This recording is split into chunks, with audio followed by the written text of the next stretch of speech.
Welcome back to Pop Politics. So we have lots to talk about this week, and I'm really excited about some things, so we just better get going before... Okay. Otherwise, we're going to run up against time. Hint, she's Real wearing fast. a hoodie. That has Again. to do with something. Okay. So, let's dive right into our pop culture section. So last Friday, we talked about Lin-Manuel's new song that he was going to do for Puerto Rico Relief. It's called It's Almost Like Praying. It's actually it's an amazing song. He took all of the city names in Puerto Rico and he put them in a song, and he used the riff from a song in West Side Story, and it's the one where Tony's singing about Maria. It's Maria, isn't it? Yeah. Where say it's soft and it's almost like praying, when he's talking about her name, and the point of this song is that they got a whole bunch of Hispanic singers to be a part of this, and it's really interesting too. Nobody said no to him, even people he didn't know. Let me just do a brief overview. There's Jennifer Lopez, Mark Anthony, Luis Fonsi, Rita Moreno, Gloria Estefan, Camila Cabello. There's like a bunch of people. Like pretty much almost every famous Puerto Rican is on there who can sing. Yeah, it's awesome. It's an incredible song, and you wouldn't know that it's just city names. Like that's pretty what it much, is. yeah. That's the lyric. And it's called Almost Like Praying because he says that, well, all the proceeds from this song, first of all, are going to Puerto Rico Relief. So Spotify has it, iTunes has it, and I'm trying to figure out how Spotify is tracking, like, how that money is going. I mean, I pay a Prime membership, but same. I don't know how. But I mean, how do they you probably track do it that? how they pay every other artist. They just get a certain amount per stream. Mm-hmm. Per place, so I'm assuming, but like with iTunes it's different because like you buy it, right? You give them money for it, so like you can. There's a specific amount, Right. But I think Spotify just will probably do it how they do all their other stuff. Yeah. So Lin-Manuel went on, like, this thing was pulled together in 2 weeks, right? They recorded it and everything, and then Thursday night and Friday morning, he just went on this whirlwind media blitz, like showed up on the Stephen Colbert show, which by the way, awesome. If you hadn't been paying attention, they launched this campaign called #PuberMe because it was really great. They had celebrities tweet in photos of themselves during puberty, so about age 13. So you saw all of these, like, really funny, like, celebrities look just like us when we were going through puberty kind of photos. And for each one, Stephen Colbert, he has a charity fund because of his Ben & Jerry's ice cream. And they usually wait till the end of the year and decide all together as a staff where to send this money. And he was talking to Ben Kroll one night and just said that for every celebrity tweet we get, and he was like, I'll decide what a celebrity is, right? We'll donate money. And Nick Kroll said, you should donate 1,000. And so they went to his little fund from the Ben & Jerry's ice cream selling from his flavor, and found out that they did have enough money to do that. So they did this really nice little release on Thursday night, and it was, by the time, like, there was matching money and, like, all of the celebrities and all of this stuff, by the time they finally got to it, it's a really funny little clip when they wrap it all up, and Lin-Manuel comes out and you get to see a song that he wrote when he was like 13, having just come back from Puerto Rico, and it's really awkward and really great. And by the time all is told, they raised $1 million. Quick update, I'm looking at the iTunes store now, and Almost Like Praying it's number 9 on the charts. Yeah. So, I mean, it was number 1 when it first came out, but it's, like, still hanging in there. It's number 9. Yeah. So, anyway, it's a great song. Go listen to it. It's worth it just because you feel like you're contributing in some way. And a little tiny, tiny side note. The number 1 album is Tom Petty and the Heartbreakers' Greatest Hits. Aww. Isn't that precious? Yeah, that is precious. All right, moving on. So the next story is uber complex, really big. I'm just going to go over it really quick. Okay. Yeah, There's a ton of stuff. If you want to learn more, go read about it somewhere else. Or listen to The Daily. Yes. They've done some really good episodes. The Daily did some good episodes. So this is about Harvey Weinstein. If you don't know who he is, he's this big, super powerful founder of Miramax Powerful Hollywood producer, founded Miramax, then sold that to Disney, and then founded the Weinstein Company. And if you don't know, this is like where Malia Obama interned. Yep. This is where Oscar winning films have come out. Oh, I can't remember what it's called now. Shakespeare in Love and won Best Picture. Yeah. Like, he's launched Gwyneth Paltrow. He's been responsible for a lot, not just her, but a lot of actresses and actors. He's a big deal in Hollywood. He's a big deal. Anyways, so he was accused of sexual harassment and sexual assault. And it came out in this big story in the New York Times and also the New Yorker, chronicling years of this pattern of sexual harassment. He would invite women up to his hotel rooms and then just ask them to do weird things, like give him massages and watch him bathe, and it's disgusting. Ugh. Yeah. So, side note, or some developments, he first, when the reporting came out, he said, I'm going to take a leave of absence from my company and kind of go in therapy and figure out what's going on. Well, he blamed the fact that he was raised he blamed it on raising up, being raised in the 60s. And that was acceptable. That's a good excuse. There were a lot of things that you just kind of went, well, and it was like, it's been described as the worst kept secret in Hollywood, just because he was so powerful and he really did launch so many careers and have so many Oscar-winning films that, like, you did whatever you almost did whatever he wanted so that you could launch your career, so that you could have a job in the industry, and so he had a lot of control where he probably shouldn't have had control. And then so he took a leave of absence, but then the board of the Weinstein Company actually fired him from his post, so he will not be going back, and they are looking about changing the name of the company because now the Weinstein name is tainted. Oh, yeah, completely. And not good to associate with. Yeah, and actually, right before this all, I can't remember if it was right before it came out or, like, right after it all came out, he emailed a bunch of friends and were like, will you stand up for me so my board doesn't fire me? And he had a friend who emailed him back and just said, if these allegations are even halfway true, I don't want to even... Basically, I can't stand for that. This is too much. Like, this is too awful. So there are some really kind of astonishing and also a little bit horrific accounts by actual survivors of this.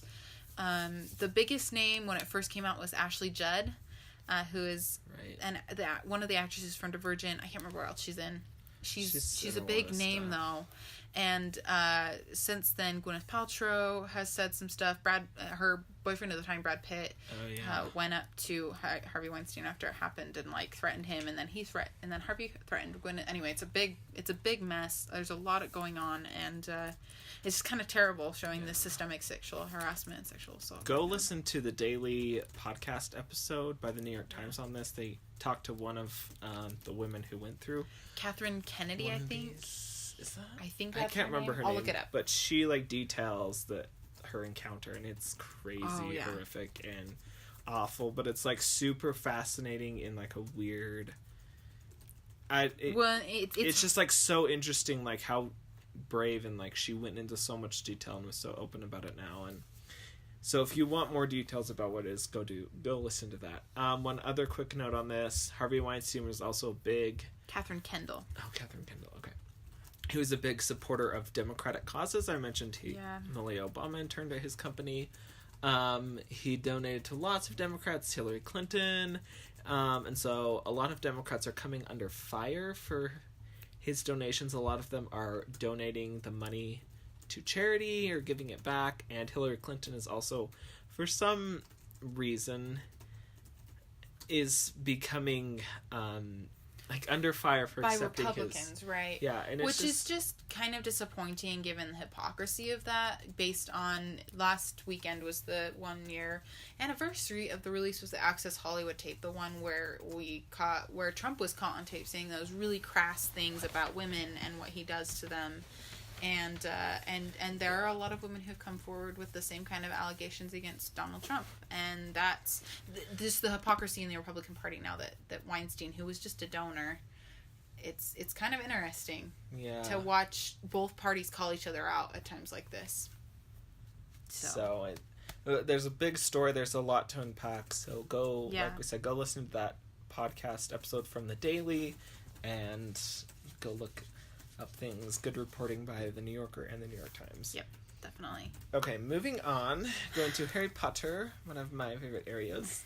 It was announced this week more casting for Fantastic Beasts 2. And there were 2 notable mentions.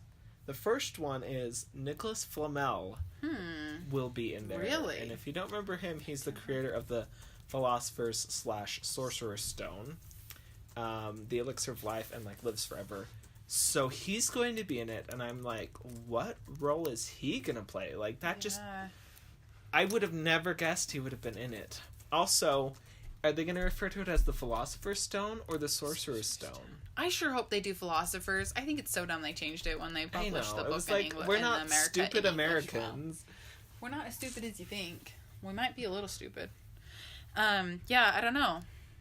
That'll be an interesting choice to see what they do. So, there's that. But it's just like, everyone's like, how is he going to play into this whole story with Grindelwald and Dumbledore and Well, it makes sense how he pulls in Dumbledore. Well, yeah, he's connected with Dumbledore, but like, how is he connected to this plot? I don't know. You know, it's just like, so fascinating. I don't know. Okay, so moving on, and the other notable casting was the actress Jessica Williams. She's in an unnamed role. They didn't like say what role she was in, but she's in it. And if you don't remember, she was on Stephen Colbert. She's like a huge Harry Potter fan. Really? Have you not seen the Colbert episode? No, I have. It's her? Yeah. She's casted in the movie? Yeah. That's awesome. She's a huge Harry Potter fan and recently became BFFs with J.K. Rowling. They have the same birthday. She shares the same birthday as her in Harry Potter, and she's like... You should go watch the Stephen Colbert episode, because she talks about how she like DM'd her on J.K. Rowling on Twitter, and then she responded, and then like sparked this friendship, and they celebrated their birthday together this year. Yeah, they celebrated their birthday. It's just like, it's so great. So really it's awesome that like a super fan is like in it, kind of like Ivana Lynch, who played Luna Lovegood, was like a huge fan of the books before she was cast, and so it's just cool that they're like incorporating people like that. So. Well, I'll post a link to the Stephen Colbert episode with her on it, because it was just so fascinating. It's a really good one. And then and there's a follow-up to it, too. Yes. And then Stephen Colbert... It led to Stephen Colbert DMing J.K. Rowling and asking her what house he would be in. It was just a whole fun thing. I loved it. So go watch that. Yeah. Fans fangirling on... Or fanning, I don't know, on national television isn't always a good time. It was great. Yeah. All right. Okay, so we have come to my favorite part of the afternoon, evening, whatever time of day it is. So Monday was like an exciting day because they released the final Star Wars Last Jedi poster, first of all. It's a really cool poster. It's mostly red, has like Leia in the forefront, Luke is a background shadow person, and all of the characters that we love. And then Monday night, during Monday Night Football, for who knows what reason, they released the trailer, the first full trailer for The Last Jedi, and I proceeded to watch it too many times and not be able to focus on my homework. So, which has messed me up this whole week. So that's how big it was, you guys. So it's really fascinating. It's a really good trailer, and I'm like kind of an emotional trauma after it, just because of the way that they cut it. They made it look like Kylo might kill Leia. They also made it look like they also made it look like Rey might join Kylo on the dark side, which we're all hoping isn't real. Oh yeah, that was interesting. Yeah, that's like the last 5 frames, and I don't like any of it. And they also made it look like Luke is worried about training. I mean, it's just all these things that you're like, there is so much conflict, and you're leaving me hanging on all of it, and you're making it look like Rey goes to the bad side, and Luke's I don't even know. And they introduced a couple new animal characters. The Porgs kind of took over America. They're like a cross between a guinea pig and a penguin. Oh, is that what that tiny little thing is? Yeah. Apparently they're cute. I can kind of see it, but I still like BB-8 more. Apparently they're cute. Yeah. So there's this really great scene where Chewie and a Porg are in the Millennium Falcon, and they both kind of scream. So it's been a really great gif. It's been circling the internet. There's just a lot to it, and December 15th can't come soon enough. Tickets are now on sale for it, so that's always a good time, figuring out when you're going to go and see it. And it's at the end of the USU's finals week again, and so that's always been my little reward, is going to go see that on opening night. So, if you remember from a few weeks ago, we talked about, remember how Mark Hamill tweeted that? Yeah. He was right. He was right. The day, and it was during Monday Night Football. So that's just kind of an interesting follow-up. Well, yeah. They started hyping it after he did that. I think that like he let the cat out of the bag. Was that planned? I think him releasing. Yeah, him like messing whoops! Up. I need to delete this tweet. I don't know at all. Because it sure created a lot of hype, and people were like, "Oh my gosh, is this good?" You know, it created hype, and so they also had during the halftime show, because they showed it in the stadium. They had Imperial Stormtroopers march out onto the field with a bunch of fog and stuff like that, which was kind of cool. Very nice. So lots of things, so good stuff. I encourage you to go watch it, and then watch it again, and then watch it again, and then watch it 5 more times in my honor, because I can't, because I have to grade exams tonight. All right, moving on. So this is sad development this week. The U.S. men's national team lost to Trinidad and Tobago. In the weirdest way. Yeah, and that loss meant that they failed to qualify for the World Cup. Now, for the first time in 30 years? Since 1986, the U.S. has qualified every World Cup since 1986. That's 7 straight, which is like a really good run. Usually countries like make it here and then don't make it here and then make it like they're spotty. So like to be that solid for so long, and just to put it in perspective, Trinidad and Tobago like was already out of the tournament. They were already disqualified. They weren't playing for anything. And they weren't playing their first string players. No, they were like their last string players, and they moved the game to like a tiny city. Like there weren't a lot of people there, and it was just like this huge. The U.S. lost 2-1, and everyone was like, "What?" Wasn't there an own goal? I don't remember. I don't either. I didn't pay really close attention. I don't know that many details. It's been really funny. So I listened to a world podcast that's run by the BBC, which is the British public, like it's the British newspaper, right? And they've been talking about it a lot. Really? Yeah. Well, the British are really into soccer, really into football. Funny. So, but I'm like, the last World Cup was so fun, and I loved cheering for U.S. I even have a U.S. soccer jersey from the last World Cup. Like, I have one of those. And, like, who am I going to cheer for now? Like, I'm trying to think, like, obviously, like, I'm still going to watch it and follow it. I think maybe, I don't know, Mexico is a really great team. Spain, it'd be great if Spain could win and, like, kind of unite their country. Yeah. Because they really need it right now. We'll get to that in Soccer's later. diplomacy is not a new trick. No, there's even a whole Madam Secretary episode about that. Isn't there? It's not a new trick. Anyways, so the World Cup is in Russia in 2018 next year, but without the U.S. It just boggles my mind, like... And the World Cup qualifying is really interesting. Like, they're split up into regions. We're in the region called CONCACAF, which is, like, North America and the Caribbean.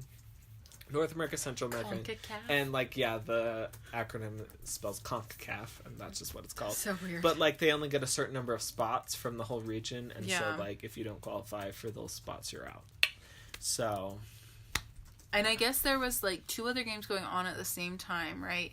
And if the algebra had worked out just fine, it would have been okay. But the other 2 teams won both of their games. And so if, just the way that it all worked out. Was it Mexico and Honduras? If they tied, then there would have been an opportunity. I think that was what I read. I think it was Panama and Honduras were the 2 teams that, like, it depended on how they played. Yeah. And Panama qualified, and they are, like, declared a national holiday. It's the first time they've qualified. Really? Ever? Yeah. Yeah. See? They, like, declared a national holiday because they also, qualified. Isn't Saudi Arabia qualified? Oh, really? Which is, like, crazy. I think also did Iran qualify? I don't pay attention to these. Oh, I just like, it's a miracle I know about Panama and the U.S. Shoot.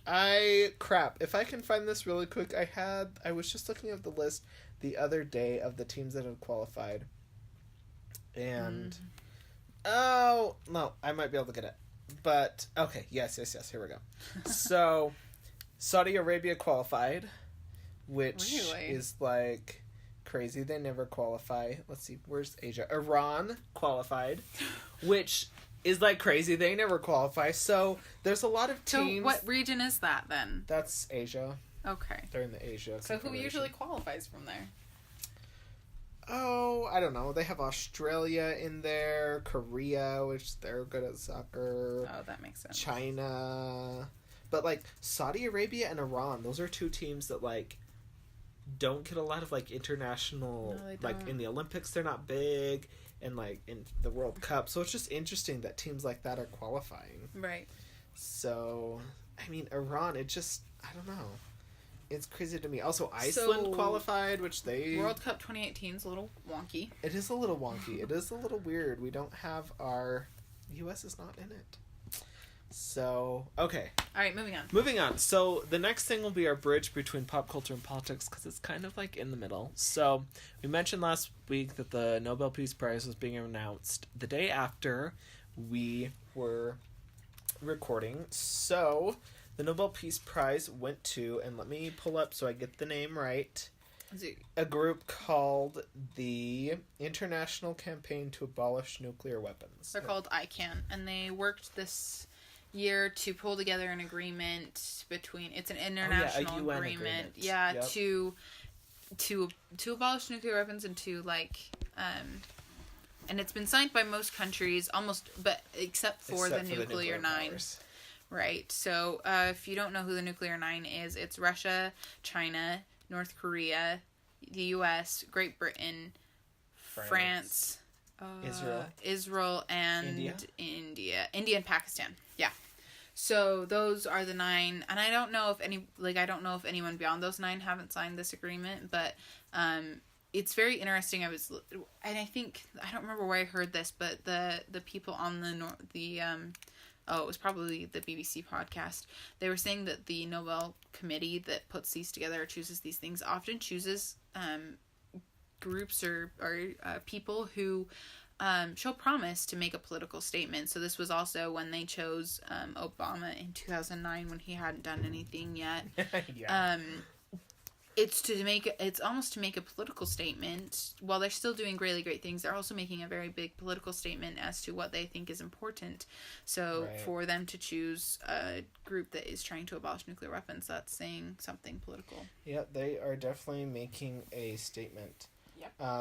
So I just want to give a tiny little bit of trivia about the Nobel Peace Prize. So the last American to win, like you already mentioned, was Obama. That was in 2009. Al Gore won in 2007. For his whole climate change stuff, which I didn't realize. That makes sense, yeah. And a lot of U.S. presidents have also won. Teddy Roosevelt, Woodrow Wilson, Jimmy Carter. Yeah. And then, of course, some notable names like Nelson Mandela, Mother Teresa, and Martin Luther King Jr. Yeah. Did you know that they don't give every Nobel Prize every year? True. Some years they haven't. No. Like during the World Wars, they didn't. Right. Well, and sometimes they don't give the Nobel Prize for economics or something like that. They don't do those every year. If there's not a qualified. Yeah. If there's not a nomination, they don't a qualified nomination. Yeah, I did know that. Yeah. And you also get a bunch of money if you win. Yeah. So actually, funny story. So the the Nobel Prize for economics happened this week, and it was given to a guy who studies the way that people spend money. And in economics, as in political theory, you assume that the actors you're dealing with are rational, are going to spend their money rationally, and rationally meaning responsibly and stuff like that, so that you can predict it, because they would do things according to their own needs. And he studies actually how people really spend money irrationally, and this was kind of threw a whole wrench in the whole study and discipline of economics. And I mean, we always assume that people are rational, but we know they're not. So you just have to go with it when you're coming up with a theory like that. Anyway, so when he was asked how he's going to spend his $1 million prize, he said as irrationally as possible. It was so great. It was wonderful. A lot of the Nobel Peace Prize winners of the past few years have been organizations.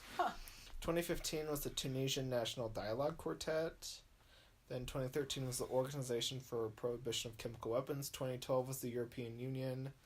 So it's just interesting. They've gone for a lot of organizations in the past few years. I wonder what the European Union would do with the money. What did they do with the money? No. They probably Can they accept the money? I don't know. They probably just put it into their fund and just distribute it amongst their members, I guess. I mean, countries are always... I don't know. There are 28 countries. You each get 100,000 or whatever it is. That's so funny. The past last 6 years, only 2 have not been organizations. Huh. Interesting. So 4 out of the past 6 have been groups or organizations. That's fascinating. Okay. All right, moving on. So that's your Nobel Peace Prize trivia. I hope you enjoyed that. Just moves us along to politics. Yes. Okay, the first thing on our list is an interesting little PR political stunt by our Vice President Mike Pence. It wasn't planned at all. What are you talking about? So, this last week has been all over. He was in Las Vegas and, like, met with victims and, like, went to this march and, like, you know, was consoling people there. Then he flew to Indiana to go to a Colts game. The Indianapolis Colts are an NFL team in Indiana. First off, he tweeted a picture from 2014 of him and his wife at the game when he was the governor, and tweeted out the picture and said, "We're at the game, like, having fun," but it wasn't even, he didn't take that picture. It was like a 3-year-old picture. So he, like, lied about the picture, for one.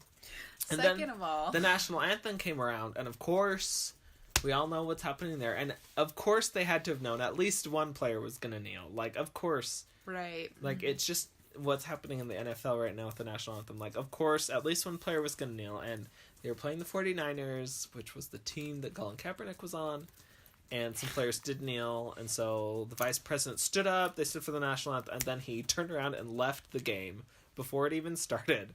And what's interesting about this, the reason why everyone's like, is because the press pool who was traveling with them were told to stay in their vans, in their cars, in case the vice president makes an early exit. Because there was a high probability of an early exit. And right after he left, he's like, tweets out this, like, we did it because they weren't respecting the anthem, blah, blah, blah. And then Trump was like, yeah, that was my fault. Like, I asked the president to walk out. And we're all like... But they, like, came out with these statements, like, right as soon as it happened. Yeah, and we're like, this is just a little fishy. And then what's also irking people is, so he flew from Las Vegas to Indianapolis, and then he flew, right after the game, he went back and flew to L.A. Like, all the way clear across the country. This little PR stint cost $200,000. Yeah. So a lot of people are not happy. It seems like he just flew there to make a statement and then flew. I mean... So, and I was here, one of my friends, this is like third hand, she was saying that $200,000 that cost him to make that little PR stunt would feed 8 veterans for a year or something like that. Like, wow. It really was a waste of money to make a statement that we all know is just a statement and not, you know, it's not like you did any good because we figured you out. Like, and like he said, President Trump and I will not dignify any event where players will not respect the national anthem. And he went all like preachy on everybody and like, I don't know. It was interesting to say the least. Mm-hmm. Yep. Okay. Next one. So Trump is like, he's just made many decisions this week that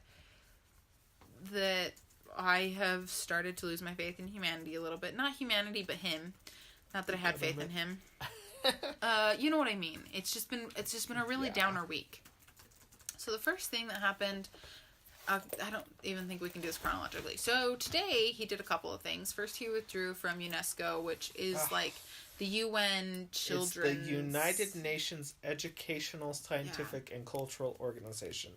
So basically what they do is they like go around and they protect cultural sites. So there's a lot of UNESCO World Heritage sites. They like pick places that are like historically or culturally significant, like protect them. It's kind of like a national park designation or national monument, but like international. They also like do education and promote science and things. And so I've heard of UNESCO. Like they do a lot of good work. It's from the United Nations, but the government, the administration, is claiming they're pulling out because of an anti-Israel bias. Like the Palestinian Authority was recently admitted as a member of UNESCO, and so the U.S., of course, you know, we're, you know, Israel's fiercest and fastest friend. Did you like that alliteration? Oh yeah, nice. So we have to, you know, especially the Trump administration is trying to show and trying to be a really good ally to Israel. Well, and I just think there's a lot of other ways to do that. I know. Besides withdrawing from something that is ultimately good. So basically what they're going to do is UNESCO relies on money from the members, so we're pulling our monetary support, which is going to end at the end of 2018. And we're going to become a, quote, observer non-member state, which nobody really knows what that means. So we can, like, and they said there's still influence, still have American opinion, but, like, not be a member. It's kind of weird. But okay. It's sad. So the other thing that Trump did today is he signed an executive order that ended like these cost sharing payments in the ACA, the Affordable Care Act, for small businesses and lower income consumers so that they can afford health plans. And these health plans they were alternative a little bit. They were lower prices. They had fewer benefits and weaker government protections, but it's just you run the risk of people losing, like straight up losing their coverage, and so that's just a little bit disappointing. I don't know everything about it, so I'm not gonna keep saying stuff because I might be wrong, but it's just a little bit disappointing. And then I don't remember if we talked about it last week. I think I was a little bit too angry still. I'm still upset about it, but I think that it's important we talk about it. Trump on Thursday made it very clear that he's going to decertify Iran in its compliance with the JCPOA, which is I can't remember what the acronym means, but it's basically the Iran deal, the one that stops them from developing their nuclear programs in return for the lifting of sanctions by the UN nations. We're not the only signatory. It's a lot of major nations. It's 6 major nations, and I also couldn't name them right off the bat, but I know for at least it's us and Great Britain. Let's see. I might probably China, probably Russia. Yeah, so it's Great Britain, France, Germany, China. Oh, Germany's the 6. And Russia. Yeah, so it's the big 5 plus 1. P5 plus 1. P5 plus 1. Right. So the plus 1 is Germany. So every 90 days, I don't know if it's just the United States or others. I haven't read the text of this, but we have to recertify that they are complying with the deal in Iran, so that we know that we shouldn't be imposing sanctions on them, and that's up to the government. And that deadline is coming up soon for this 90-day cycle. And Trump has made it very clear that he's going to decertify Iran, which just means that he's opening the door for Congress to reimpose sanctions. If they think that they should. It doesn't pull us out of the deal, but it just does not paint us in a good light. It does not make it clear that we have good faith in them. It just doesn't it's not good at all. And this week, Mattis was on the Hill. Mattis is the Secretary of Defense, and he was on the Hill and was asked by a senator, do you think that the Iran deal, the JCPOA, is important to our national security? And he unequivocally said, yes, it is very important to our national security at this time. And so I just think that... It seems like a lot of Trump's national security team is urging him not to decertify. Oh, yeah. No, it's... And so but he's just going to do it anyways. Most of the international community, right. Theresa May called him and told him not to. It's just a lot of people. It's really bad. And it worries me a lot, just because we're already dealing with one belligerent nuclear power. If we show Iran that we're not in good faith, then we may have another belligerent nuclear power on our hands, not nuclear. And it's just not a good move. And the problem with Trump is that he is always worried about good deals, and for us and in national security and in the world, you're never going to get. You have to make concessions sometimes. And so a deal that you may think is not good because as a businessman you could exert pressure until you got exactly what you wanted, you're never going to believe something in the international community is a good deal, because we don't work like that. You can't work like that in the international community. And so it really bothers me actually a lot that he doesn't see that. He's too much of a businessman, and this might just be him too stuck in his ways, that I think another businessman might be able to see that negotiating in the international community is very much different from negotiating it in the business world. So that's that. The other thing that he did this morning is he threatened to withdraw government support from Puerto Rico, and Puerto Rico is still floundering, completely floundering in everything. They still have 85% of the island still doesn't have power, which is kind of amazing. If this were a state, somebody made this comparison. If Indiana was if 85% of Indiana didn't have power, that would be the number one story. Besides California, because that's a mess right now too. That would be the number one story. And Puerto Rico is a territory, and so we just don't see them. And Trump's not the only one who does this. It's hard for Americans too. We don't see them as Americans in the way that they really are Americans. And so it's just kind of sad to see that he's talking about withdrawing support because we can only do so much, blah, blah, blah. Like, it's ridiculous. Okay. Whew. You got through I'm done ranting now. All right. Do you want me to take the baton? Yes. So the next item on our list is a feud involving President Trump, which I know isn't news because it happens all the time. But this is with Tennessee's Republican Senator Bob Corker, who is the chairman of the Senate Foreign Relations Committee. Let's emphasize, he's a Republican. Yeah, this is a big deal. He's a top Republican. Yeah, chairman of Senate Foreign Relations is big, powerful. He'd have to sign off on any Secretary of State if Tillerson stepped down or was fired. Which might happen soon. Who knows? Interesting, though, Corker recently announced he's not seeking re-election. So he's kind of become, as a lot of people have said, uncorked. Yeah. Or unhinged. No, it's true. He's Corker uncorked. He doesn't have the pressure of, like, being careful what he says. You know, close to election, a lot of elected officials like have to be careful what they say or what they do because they want to get reelected. But Corker is uncorked, and he really went off. In an interview with the New York Times, he said that people like Tillerson, Mattis, and Kelly are keeping the country from chaos. He also said that Trump is like leading us towards World War III. And then Trump tweeted and said, like, Corker asked for my support, and I said no. Like, he couldn't run without me. He couldn't run without my support. And, like, went after him. Which is why he decided to step down. And then Corker tweets back and said, let me find that tweet. Oh, because the tweet is fire. I just fire. need to quote that word for word. So Corker, let's just give a little bit more background on Corker. So Corker is actually he was actually one of the first establishment Republicans to support Trump during his election cycle, which is why this is so much more, like, he supported him. He, was it during the election cycle or after he was president? It was one of the two. Well, he campaigned with Trump. He was on a short list for VP, short list for Secretary of State.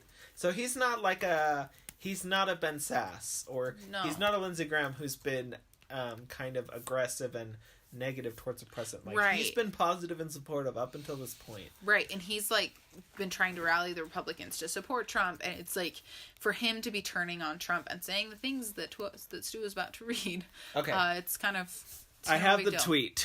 It says, this was sent on October 8th. This is Sunday morning. I got it after church.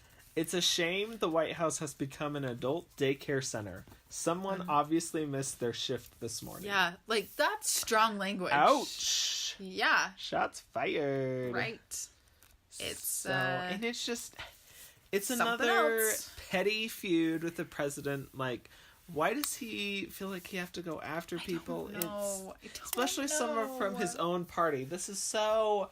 Before Trump, this would be so unprecedented and so taboo and so wrong. Like, you don't go after people in your party. And, like, you don't go after people unless you have a legitimate reason. Like, Trump, like, is just... Petty Donald is at it again. Yeah. I am now giving... You know how Trump, like... He called him Little Bob Corker. Isn't he the one who... Spelled Liddle. Yeah, the DDs. So Trump loves to give nicknames. I'm giving Trump one. It's Petty Donald. Petty Donald. As well. So the other thing that happened, he was in a meeting with Prime Minister Trudeau of Canada, and I don't remember how it came up. I don't remember what it was, but Trump called NBC.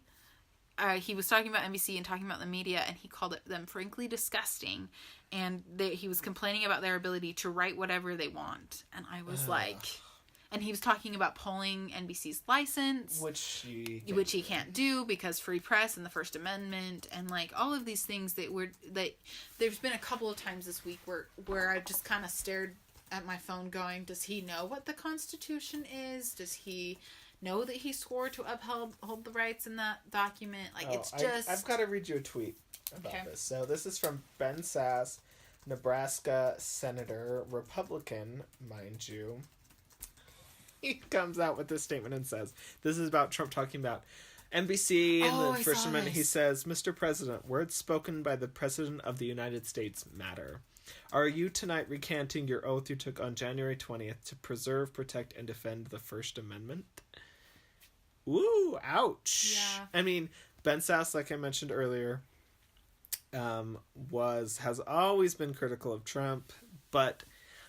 Trump took an oath to defend the Constitution, and what is the number one amendment? Yeah. Freedom of the press and freedom of speech. Which he's just not. Yeah. So it's been a little bit of a different kind of week. It's been very interesting. On top of that, we have another natural disaster on our hands. So on Sunday night, these huge fires kind of sprung up in Northern California in wine country. So sad. Yeah, and they don't know why they're started, because they're not even starting to contain the fires yet. The wind has been so strong that they've just been trying to evacuate people as much as possible. I think the last death count I saw was 29 people. It's really bad, and there are a lot of homes that have been completely burned, and the governor is trying to get Trump to declare it a natural disaster and to get that kind of relief out there. But this is the fourth week in a row, at least, with another huge natural disaster that is ongoing, and we can't contain the fire yet because there have been up to 70 mile per hour winds. I think that was Sunday and Monday, and I think it's down to 30, but that's still a lot when you've got a fire that is jumping and can pick up the embers and move them and start fires elsewhere. So that's something to keep an eye on. Okay, moving on. Now we're going to jump international.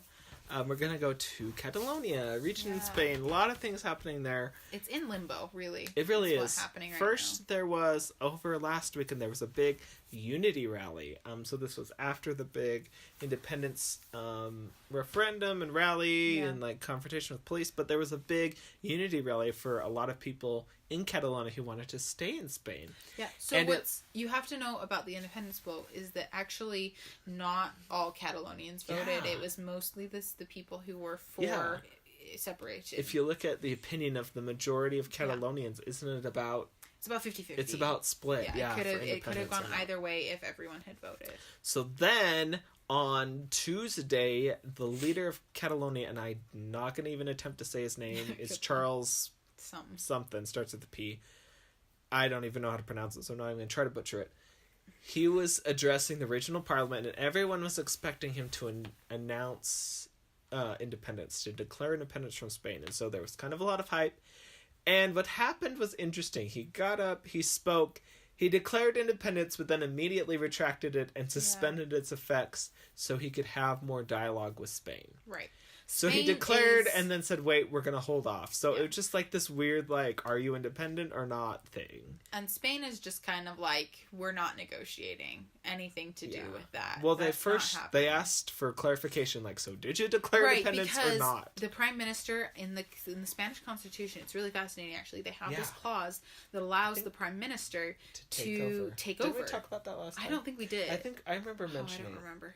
Yeah. But they have the opportunity to take over. Oh, yeah, you did. Yeah. To take over So now he's threatening to use that. Yeah, because he wants... Because before he didn't never Right, he wants clarification so he knows if he has to use this power or not. So they're kind of at a standoff at the moment. Yeah, standoff. So it'll be interesting to see what happens. Oh, another interesting thing. A lot of big businesses and banks are moving their headquarters from Catalonia to other regions in Spain. Right. Because if Catalonia breaks free, the EU is saying, sorry, pal, you're not going to be a member.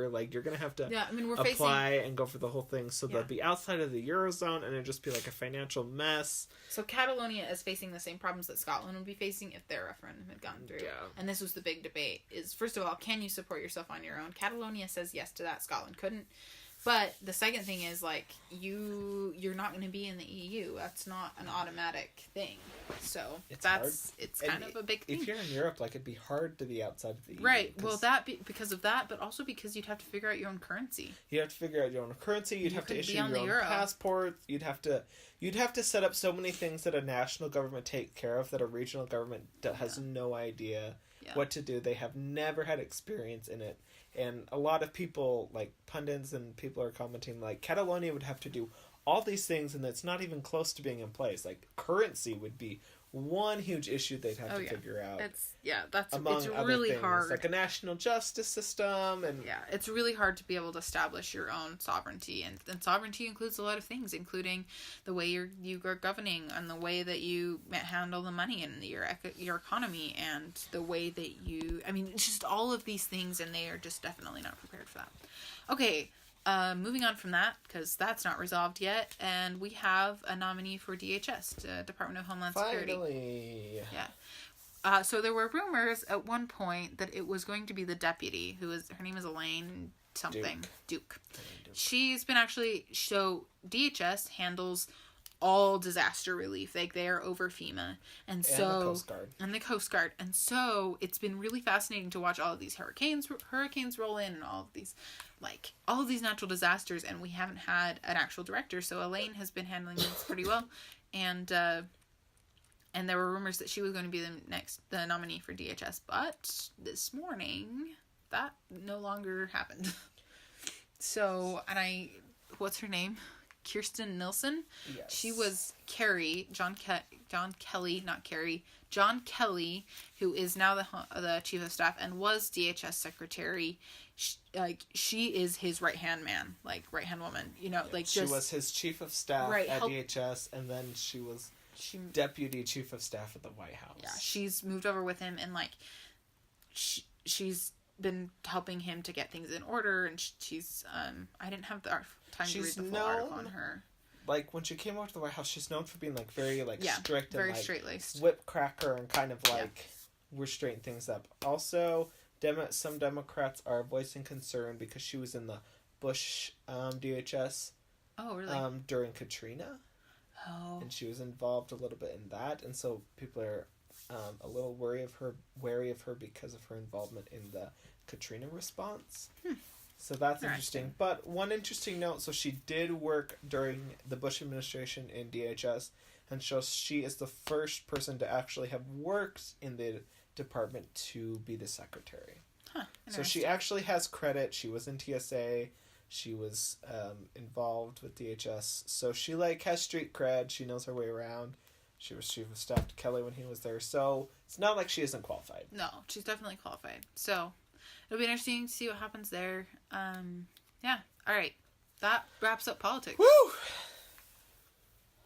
So the soapbox this week is another Harry Potter recap. I think we teased that last week. I finished Prisoner of Azkaban. I watched the movie this past week, and so it's now time for a recap and analysis. All right. So I'm going to say this third book is so very different from the first two. So very different. Just the tone and the feel and the plot. And I loved it. I loved it way better than the first two. It's such a step up for me. Yeah. Something interesting in this book is we're introduced to a lot of mainstays for the rest of the series. Mm-hmm. The Marauders map, we're introduced, which Harry's going to use so much from here on out. Yeah. Hogsmeade is introduced, the Dementors, what a Patronus is. We're introduced to Sirius and Lupin and Trelawney, who are all major characters who all have impact for the rest of the series. And Buckbeak, yeah, we're into hippogriffs. It's just, so that was what was so interesting to me is yes, 1 and 2 was establishing the Wizarding World for us, but 3 is we're introduced to so many things that are going to be mainstays for the rest of the series. Yeah, and I think also a little bit, J.K. Rowling always kind of had a distinctive style, but I think she settles into her style in this book. Yeah. Also, I think what's interesting about this book is the plot. This is the only plot and the challenge, the climax, doesn't have to do with Voldemort.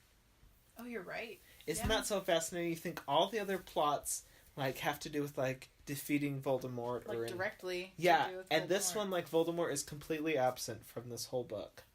Nothing. It's all about Sirius, right. And it's just, isn't that so weird? The plot is so different from the rest of them, and when you compare it to the other ones, you think how does that even work? I was thinking about it 1 and 2 have obvious plot things, and it builds up to this big climax and this confrontation with Voldemort, and 3 doesn't have that. Yeah. But for some weird way, it works. Yeah. Well, and the thing is too, you don't know this right, and when you're first reading it, right? But she's setting up the beginning of 4 because Peter is Voldemort's servant, right? And so, so you have to have him kind of in there, and then work your way into the very beginning of 4, so that you can bring back Voldemort, and then 4 is completely about Voldemort. Yeah. So, but I love how this one is about the Marauders. I love the Marauders, and I would love a Marauders story, a Marauders pre-story. Mm-hmm.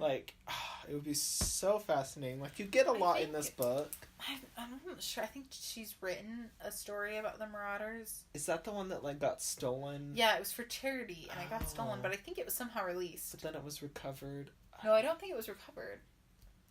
I don't know, though. I don't know the whole story. Interesting. I think that would be fascinating because... she sold it for charity. Yeah. What's interesting is... Speaking of the Marauders and Snape is my favorite character, so, like, you get more about Snape and, like, his childhood and where he come from. Obviously, you'll get more in book 6, but, like, this one, it just, like, sets up who the Marauders were, who Snape was, and I love how, like, Snape makes the Wolfbane potion for Lupin, and it's, like, this incredible reversal. Right? Yeah. Like, when they were first at Hogwarts together, they were enemies. Mm-hmm. And now, when they're at Hogwarts again, like, as adults, like, he puts aside, like, the pettiness and, like, he doesn't hold a grudge. Yeah. And he makes this potion for Lupin, like, every month. And I just think that's so fascinating. Like, he puts all that aside. Like, obviously, Snape holds some resentment and some feelings toward the Marauders, right? Like, that never goes away. But I think it's such a testament to the character of Snape and his resilience that he, like, can put that aside enough to help Lupin. Because, I mean... I've never read it that way. Oh, I did. Because, obviously, like, he was against Lupin being hired, and he, like, warned Dumbledore and said, like, he shouldn't be hired, and, like, he knew he was a werewolf. And he obviously lets it slip, quote-unquote slip, at the end that he is, to, like, fudge. And so, like, he obviously, like, still let some of those emotions come in, but he puts it aside enough to, like, give Lupin this, like, life-changing and vital potion. And let's be honest, like, nobody else at Hogwarts would be able to make this potion. Right. Like, Snape is a potions master, and so nobody else would have the ingredients or expertise necessary to make it. And it just... Do you get what I'm saying? Like, he puts aside his resentment enough never read it that way, just because... to, like, serve Lupin. Right. Well, yeah, okay. I guess you can read it that way. I just have always read it, like, it makes more sense to me that, like, Snape believes in and cares for Dumbledore so much that he's willing to do what's asked of him. But how do you know Dumbledore's asking him to do it? That's never clear. How do you know he's not? Like, how else would that happen? I don't see that. I don't see Snape going to Lupin and saying, "Hey, bro, I know you're a werewolf, so, like, I know, can I make this potion for you?" Still, he still has to. Happen. Even if Dumbledore did put it up to him, he still has to, like, put his resentment aside and humble himself enough to make it for Lupin. Still, like, even if it comes from Dumbledore. Well, and we find this out later, right? That, like, Snape says when he goes to Dumbledore and, like, says Voldemort's gonna go after Lily and her son, like, help me, and you basically, there's this little argument, this little vow there that Snape will do what Dumbledore asks him to do, right? Like, there's that little, like, he's that a loyal pact. servant. He's a little bit tied to Dumbledore in that way. So, I don't know what else you have on your list, but I think one of the things that's very different between the book and the movie, and you don't get this in the movie at all, is that Ron fights for Buckbeak.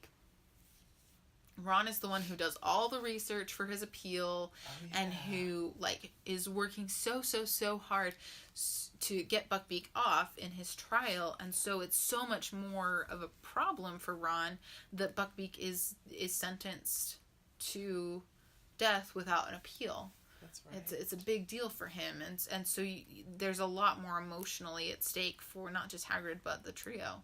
Right. I think it's interesting, too, that Hagrid never learns how Buckbeak really escaped. Like, he never finds out. No, it's just the trio and Dumbledore who know. You're right. Like, that's just so fascinating to me. Like, Hagrid doesn't know. Like, he knows he's free and happy, but he doesn't know how. Yeah. You wonder if, I mean, we never see Hagrid at headquarters during that time where Sirius had Buckbeak. But I wonder if he knew about that. An interesting point. So, another thing that's cool in book 3 is that Harry literally saves his own life by saving Peter Pettigrew's life. Because he asks the rest of them to let Pettigrew live instead of just killing him. Mm-hmm. And eventually, in the 7th book, Peter returns the favor by killing himself and not ratting them out when they're at the Malfoy Manor. Right. Really? Yeah. Oh, that's cool. Like, Harry calls in that I didn't kill you, so Peter has this, like, conscience moment. Has this, like, debt. And then his hand turns on him, his silver hand given to him by Voldemort. Wow, that's... Yeah. J.K. Rowling's writing is so beautiful, just how it, like, really all comes together. Also, one more point I wanted to make is we're also introduced to boggarts in this book, which shows, like, your deepest fear. And I think it's so interesting that with boggarts showing your deepest fear and the Mirror of Erised showing your deepest desire, like, J.K. Rowling likes to explore, like, her deepest feelings of her characters. Yeah. Like, she loves to explore their fears and their desires, and, like, you really get, like, to know them on a deep personal level, and it's just so fascinating. Yeah, that's true. Like, and I just love how, like, Hermione's boggart is Professor McGonagall telling her she failed all her classes. Like, that's just so Hermione. Well, but it's deeper than that, right? It goes back to the first book where she says that the Orwurst is expelled, right? Because she... Right. And I identify with her a little bit, is that, like, in that, a little bit, kind of a lot, but, like, when you're introduced to something that you care so deeply about, so this is, like, my freshman year, I was so deeply invested in international relations, this is what I want to do with my life, but I was so afraid that I wouldn't make it, that I wouldn't be able to do what I wanted to do and what I loved, right, that my grades wouldn't reflect that I could actually do this, and so Hermione's in the same position. She's not a pureblood, she's a Muggleborn, and so she has, like, it's deeper than that. She doesn't want to lose. She doesn't want to lose this community and family that she's found where she fits in, and she feels like she fits in. And so we could have been killed or worse, dead, or worse, expelled, like, or worse, I could be kicked out of this community that I've just found and fallen in love with. And the same thing with you failed all your classes. You can no longer be a witch. You're not a witch, right? Like, I think it goes deeper than that. But cool. On the surface, it is very Hermione. It is. Like, it just made me chuckle a little bit, like, because, like, you don't figure out what her boggart is the first time they do boggarts. It's not until the end when she does her test. Yeah, because she doesn't. Yeah. So she and Harry are the only ones who don't get a chance. Just kind of makes me chuckle. I'd be fascinated to know, like, what would Dumbledore's boggart be? What would McGonagall's and Snape's? Like, what would all these other main characters, what would their boggarts be? Yeah. I don't know. We'll leave you with that thought. What would other characters in Harry Potter, what would their boggarts be? Just chew on that for a while. So that concludes our discussion of Harry Potter and our podcast for this week. Thank you for listening. We'll see you next week.